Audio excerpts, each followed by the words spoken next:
नमस्कार मित्रांनो, मी आज नाशिक येथील गंगेवर जिथे अमरधाम आहे तिथं उभा आहे आणि माझ्या मागे तुम्ही बघू शकता ही गटर आहे आणि पूर्ण हे गटरचं पाणी आपल्या गंगा नदीमध्ये जात आहे। खरं तर सिंहसम्य कुंभमेळा येत आहे आणि 28,000 कोटी कुंभमेळ्यासाठी आलेले आहे। एवढं असताना मी तुम्हाला आता दाखवतो, हे बघा पूर्ण गटरचं पाणी गोदावरीमध्ये जात आहे, बघू शकता।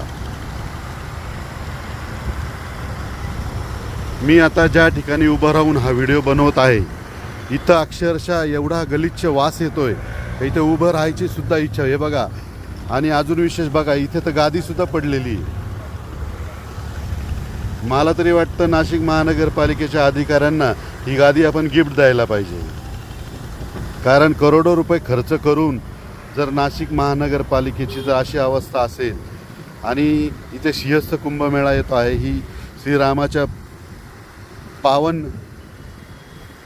श्रीरामाच्या चरणाने पावन झालेली पुण्यनगरी आहे आणि अशा ठिकाणी जर इथं गलिच्छ एवढं घाणेरडं गटरीचं पाणी जर त्या नदीमध्ये सोडत असेल तर हीच नदी पुढे जाऊन रामकुंडाला मिळते आणि तिथे लोक तीर्थ म्हणून पाणी पितात, त्याच्यात आंघोळ करतात।